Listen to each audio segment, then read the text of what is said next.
Hi, hello, and welcome to a new episode of Release. I'm your host, Adriana, and I'm so honored and grateful that you've taken the time to listen to what I have to say. Hey guys, today has been quite the week. I have been spending most of my days, afternoons, nights on campus. Lots of time in the library. This morning I woke up and I counted how many hours in total I've spent in the library this week, and it's about 24 hours, probably a little bit more in total. And it has been a lot on me mentally, and I know that a lot of people are probably going through this same thing. Around like this time of the year, finals time, I find that there are a lot of things that you have to extend yourself to do throughout the year, yes. But at this time specifically, especially if you're in school, like you have to, and I mean, it's close to the holidays too. So there may be a lot of things for you to juggle on your plate right now. But right now in my situation, I am kind of taking a moment to reflect and to be grateful, because I realized, and this is what this episode is about, I realized that like I have to be the first person in my support system.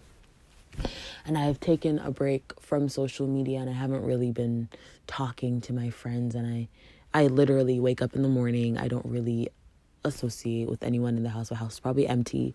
I go to school. I come home from school, I say hi to my parents, and I really go to bed. Like there is no real sort of interaction, because this is like really what my focus is, to get all of these things done. And I remember at like maybe 2 weeks ago when I realized that I had probably like 30 pages, maybe like 30 plus pages to write. And I virtually, I had started one, and I had one page of another. So I told myself at the beginning of this, let's call it a little crunch week, I told myself, I was like, self, there is no way out but through. You have no choice but to do this. I feel like a lot of the time we have goals, or we have dreams, or we have aspirations, and then for some reason we procrastinate, or we give ourselves this choice to kind of slack off because there's nobody outside of us holding us accountable. You need to hold yourself accountable. You need to say, okay, I want this thing. I want to graduate. I want to get this job. I want to become an artist. I want to do whatever you want to do. But you have to take that time and say to yourself, in order for me to do this, I have to be my own cheering squad. I was doing a lot of research this week, and research does say that external motivation, so motivation outside of yourself, does help with autonomous motivation. So being able to get up and go, somebody telling you, oh, you can do this, gives you that motivation to continue. But you have to be the one to sustain that motivation. You have to be the one to say, this is my path, and regardless of whoever's cheering me on this path, I'm gonna keep running. You see people running marathons, they're doing those marathons for themselves. There may be people every few kilometers or miles or whatever, however marathons work, and they may be waving and cheering them on, whatever, but those people are just there near the finish line. They had to train. They had to wake up the early mornings. They had to do the whatever they have to do to get their bodies ready for that. And that is also what I'm realizing. With this podcast, I feel like I've talked about this before, but my parents don't know. My family doesn't know. Like, nobody in my immediate circle, minus my friends, know about it.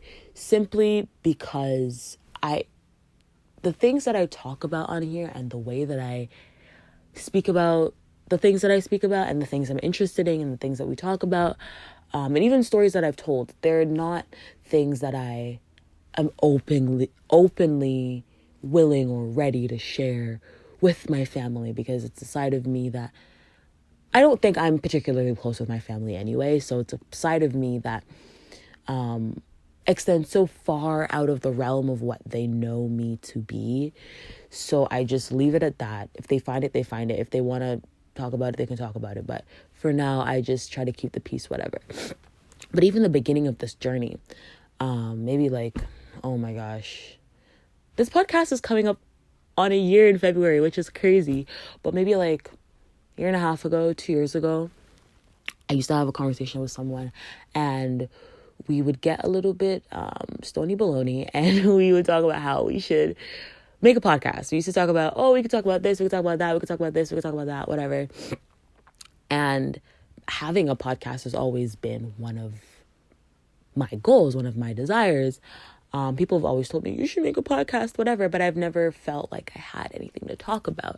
And in these conversations with this person, multiple people actually, over and over, saying we should do this, we should do that, blah, blah, blah, blah, blah, blah, blah, blah. People like to talk. People like to do a lot of lip service, do a lot of blah, blah, blah, and they don't want to do the work. So when you are going after your goals, you're going after your aspirations, you have to make sure that you are the one creating that support net for yourself. So in case somebody falls through, or in case somebody doesn't meet up to that standard, you're able to catch yourself. I'm not saying no man is an island. That is something to remember. A little asterisk beside that, no man is an island. You cannot do it on your own. But the first thing that you must do is you must understand that the journey is your own. I'm not saying that you need to only walk the journey by yourself. I'm just saying that you are the one that is putting one foot in front of the other. You have to be the one to physically make the movement. Just because somebody is supporting you with their words, or maybe if it's physical support, it's different. But I feel like a lot of the support that we receive is from other people. When it is from other people, it is just lip service. It's just, oh, you should do this, you should do that. I'm so proud of you, blah, blah, blah, whatever. And another thing I realized about the way that people support you is that they like to know about the beginning of the journey, and then they kind of moderate your journey in a way, like sort of offhanded. And then at the end, they're very excited, and they're very elated, and they're so proud, and they're like, this is something that you worked for, and now blah, blah, blah, whatever. Because I see it even with like my locks, with my hair. When I started my locks, almost coming up on a year too, but when I started my locks last January, I was fighting with myself for many reasons. Black woman beauty standards, feeling whatever, people telling you, oh, you're not beautiful without this kind of hair, or not people, but society telling you a certain narrative and internalizing that narrative, whatever. And when I first did it, it was a situation. It was something with my mom saying, why did you do this? Did you ask this person for permission? You asked your dad for permission, blah, blah, blah. Like, first of all, babe, it's my hair, and is my choice what I do with my hair. I am very much legal age and above. So I don't see why. That angered me a lot. But now that I am, I'm on this journey with my hair, I make sure that I, take care of my hair, love up on my hair. I'm having a better relationship with my hair. And that's really why I started. I wanted to have a better relationship with myself. But now that it's coming up on the 1 year, my mom keeps saying, oh, your hair is so long. People like to say, I talked about this episode when I did the episode in Jamaica. Like, people comment like, oh, your hair is going to be so long. Or my mom's like, oh, your hair is growing. It's so pretty. It's like, well, the beginning of the journey was pretty too. The beginning of the journey was amazing. But you didn't support the beginning of the journey.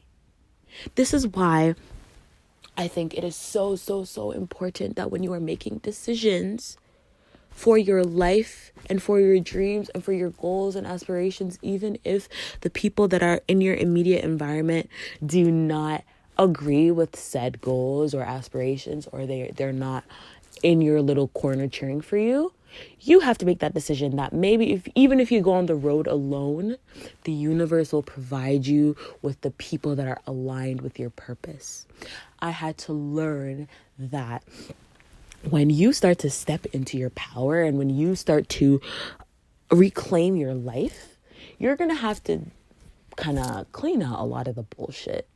And the bullshit may be shitty relationships. It may be pictures you're holding on to, messages. It may be people that you're following on social media.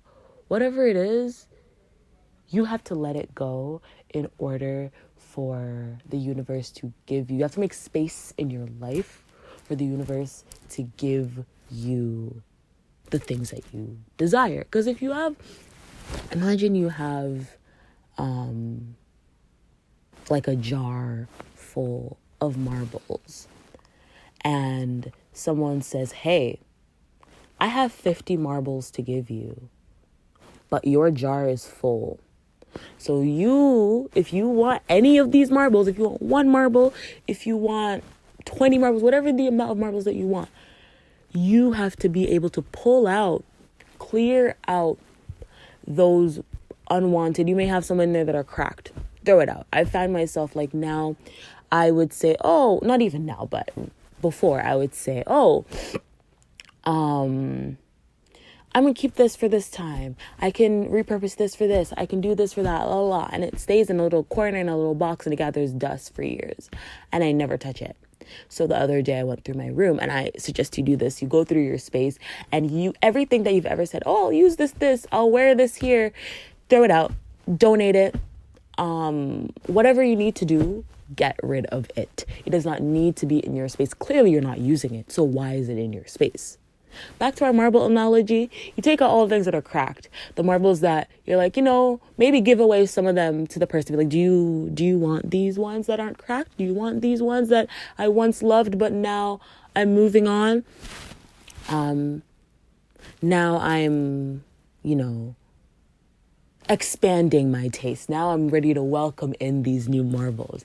And those new marbles may be new experiences, maybe new people, it may be a new life in general, but you have to be the one to say, okay, I am making the autonomous choice on my own volition, on my own free will. I'm making the choice to welcome in new and newly aligned things.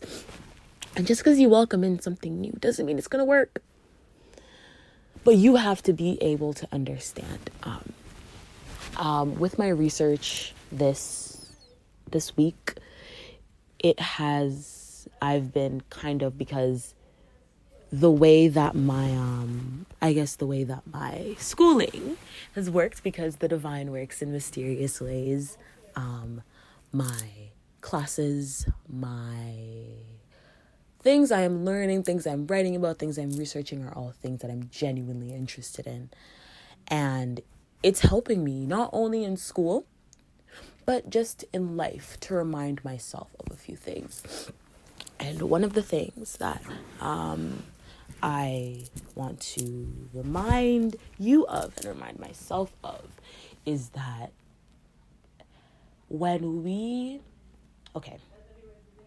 so I'm not going to go into the whole thing because I'm going to talk about a little bit of Buddhist ideology. But the main point, let's say the extraction point, is that when you decide that reality should be, that dissonance between what you think reality should be and what your reality currently is literally suffering. Trying to change your reality and not being able to accept it for what it is why we are suffering. So sometimes we can be, I found that at a particular point in my life, like end of last year, beginning of this year, I was being presented with a certain reality. Sometimes people present you with a certain but they present you with the truth about themselves. And for years, I found myself trying to, go around it and say maybe they this and this is their trauma and this has happened to them, so they must blah, blah, blah, blah, blah, blah, blah, whatever. And I would find myself in a place where people were treating me like shit. And then I was trying to change that reality to a place where they were not that. And sometimes we create idealized versions of people, and that is what we see as our reality. And we're trying to get back to that, or we're trying to get to that. And that affects us. But in the reality of it is, some people aren't going to support you. Some people are going to be haters. Some people are going to be fucking assholes to you. But your job is not to try to change them, and your job is not to try to get them to support you. And maybe sometimes those people are going to be people that it really hurts. Like maybe it's your mom, or maybe it's your, I don't know, partner, or whatever. But whatever the case may be, you have to accept that as it is. And I had to accept the fact that I'm going to change my hair, and I'm going to get the piercings, and I'm going to get the tattoos, and I'm going to live my truth. And maybe a lot of the people around me aren't going to support me. And of course, parental and familial relationships get a little bit complicated. But even if these people don't surround me or support me, I am still going to be my most authentic self. Because remember, this is your life. These things that you are doing and these things that you desire to do are for you. I found that there's a lot of, in Christianity, I'm always talking about Christianity, but in Christianity, in religion, I've talked to Muslims before, and it's been the same kind of thing. Like, earth is a school, and you must abide by all the rules of God and all the words of the holy book in order for you to reach to the real happiness, the real part of life, which is the afterlife. And I honestly, I believe that that's garbage. I believe that's genuinely bullshit. Because, not the ideology. People can believe whatever they want. That's their choice to believe. But I don't think that we come on earth as humans to be perfect. Because in Christianity, there's, you're not supposed to hear the 10 Commandments. Don't do this, don't do that. And then you go into a building, and it's like, the building being the actual church building. And they're like, okay, well, you have to dress a certain way. You have to present yourself a certain way. You can't speak a certain way. You can't listen to a certain music, whatever, whatever, whatever. And it's like, okay, so where's the human experience? What is the human experience then? Is the human experience just preparing this moment of consciousness? Because as far as we know, let's say that reincarnation doesn't exist, and after we die, we go into the ground, and our souls don't reincarnate. We are just in the ground. That's the end of the life that we consciously remember. That sounds like a really miserable, suppressing life. And I know that is one of the reasons why people always say, pastors' children or church kids are always the worst. They aren't the worst. It's just that being constantly repressed and suppressed, and having all of your questions silenced, or having all of your desires called wrong, pushes you into this space, right? It pushes you into like a space of, okay, I'm in this box. And as soon as I see a tiny little opening, as soon as I see the smallest opening possible, I am going to push my way through. I am going to get a pair of scissors. I'm going to cut that box wide the fuck open, and I'm going to run as far as I can. And I find a lot of people do that. A lot of people rebel, and they do the opposite of what their parents or whoever their authority figure is would have wanted. Just because you have found this freedom and this expansion from what you currently knew, does not mean that the opposite of what has been asked of you is what you want. Maybe you want a totally different path. But whatever path you take, don't let it be dictated by anybody else. It won't be, I'm getting this, shove it in my parents' face. I'm doing this to shove it in this person's face. It's not shoving it in anyone's face but yourself. you're not doing anything. You're literally still allowing them to control you. Once I listened to this song, not once, I listen to the song all the time, but it's called Boxes by Moses Sumney. And it's sort of like a spoken word piece. And in it, there's a woman, and she says, the people who define you control you. And every time I listen to that song, it rings in my ears for real, because it's like, if I allow people to impose these borders, these labels, someone tells me I'm a Christian, I am this, I am that. Now I have to live up to that standard. I have to be that thing. I'm a good girl. I'm a whatever you're being called. But now you are being controlled by those labels. Now you have to fit into that box, and you're not meant to be fitting in any kind of box. You are meant to be borderless. You are meant to exist in all areas of space and time that your heart desire. I believe that as long as you're not causing any kind of harm to yourself or to others, then you have the right to be, to explore, to feel all of the things that you need to feel, because that is the human experience. That is what we are here to do. We are here to feel. We are here to exist. We are here to love beyond even our own understandings of love, because at the end of the day, it's just you and you and you in that little brain of yours. It's just you and you and you. It's always you at the end of the day. But actually, for real, like, I really, this year has taught me so much. And I will be doing another episode about what this year has taught me. I haven't done an episode for this year, but my first episode was what last year had taught me. And the lessons have been coming in quite large installments, let's call it. Very large things that I had to learn. And one of the things I had to learn is, we had an episode about loneliness and the difference between being alone and being lonely, and how being alone doesn't have to be lonely. And I had to realize, because like a lot of people, when we feel a deep loneliness, or we feel a deep sense of unfulfillment in our lives, and we don't have a partner, we tend to feel as though another person, as I said before, someone outside of ourselves, is going to be able to fill that hole.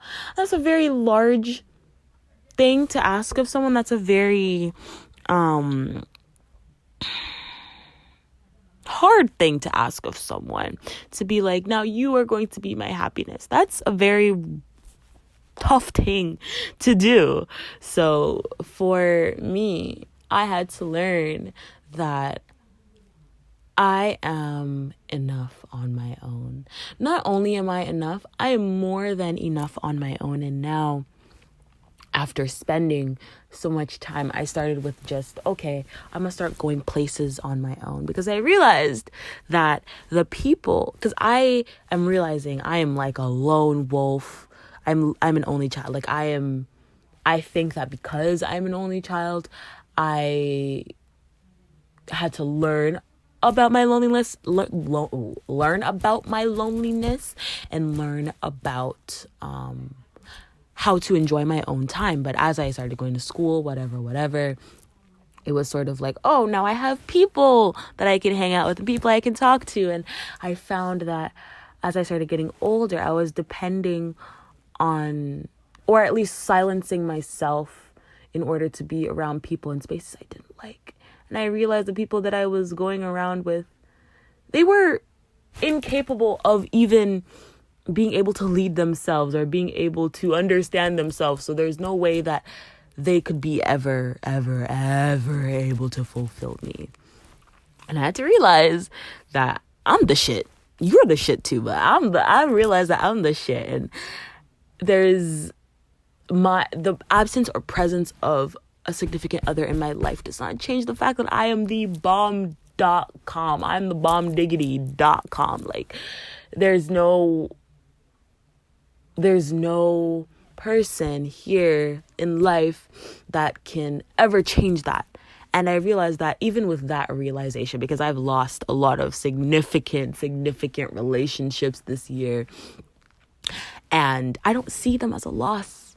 I genuinely do not see them as a loss, because you're treating me like shit. You're treating me like shit. You did this to me. You did that to me. Anyway, and now I feel a relief, because now I'm like, okay, self, now we gotta heal all the wounds, baby. Now we gotta love up on ourselves because we have abandoned ourselves. Now we gotta show self what's going on. We gotta show the universe how much we love and care, and really, you gotta let go of expectations of what you want the universe to give you. And I really enjoy myself, my time alone.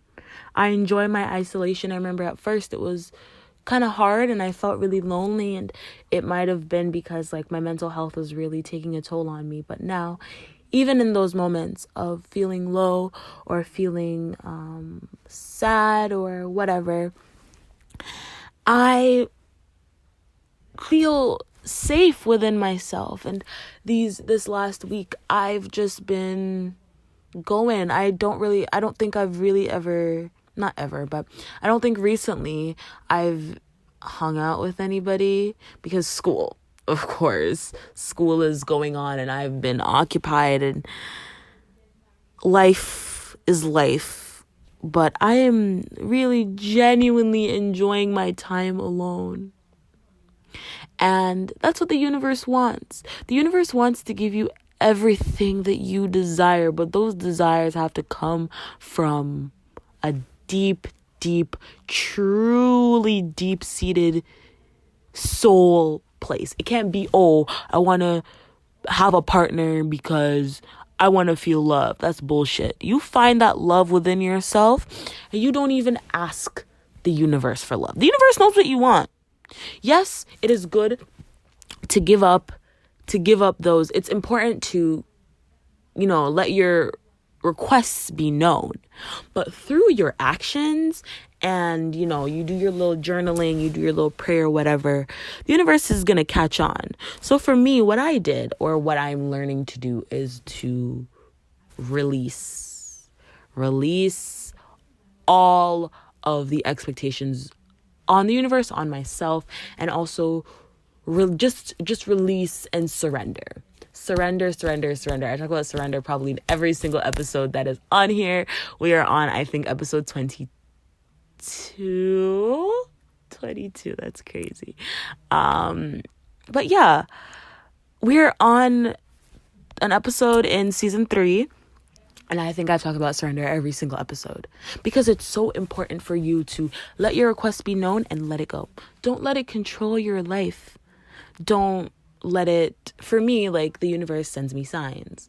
And, for signs, I feel the meaning and I assign the meaning to the signs. But sometimes my own desires, like, I remember maybe like earlier in the month, the universe kept sending me 999 and 909 over and over and over. And 999 is the number of release.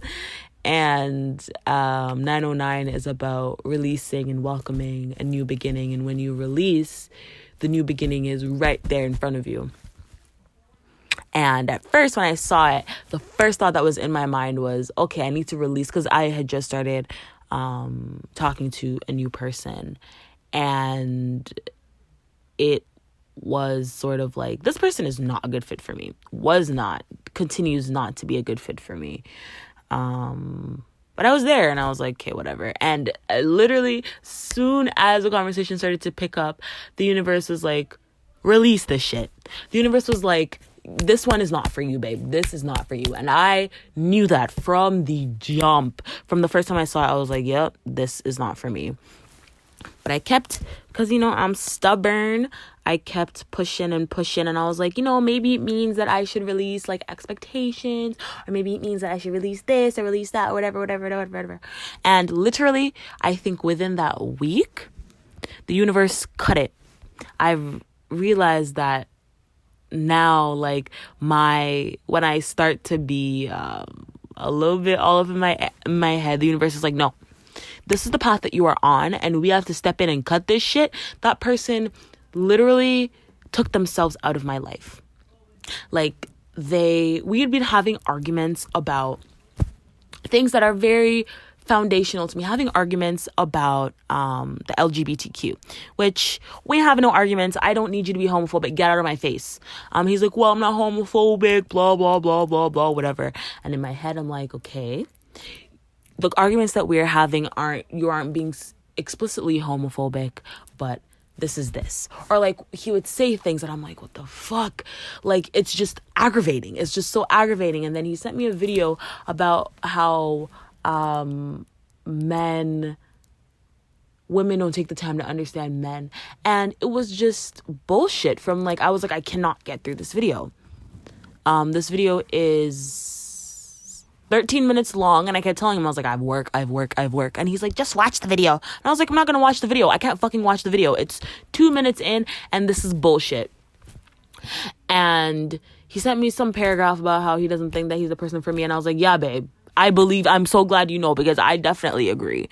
And then he came back, because they always come back. He came back, and he was like, like, I want to work on us. I was like, no, babe. You make that decision to walk out of my life, and this isn't only for me. Y'all need to perk up them little ears. Maybe my voice has been a little background noise. You're not really paying attention, but now I need you to pay your full fucking attention.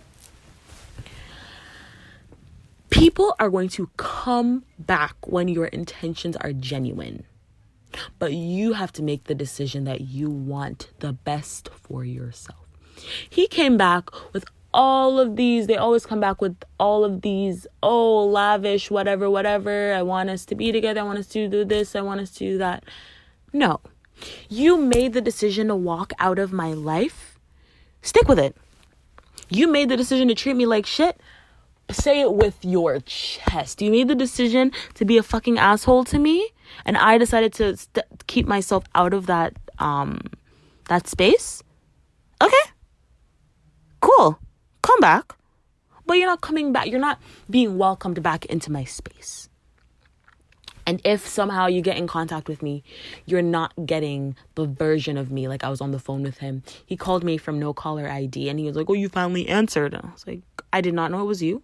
If I knew it was you, I wouldn't have picked up.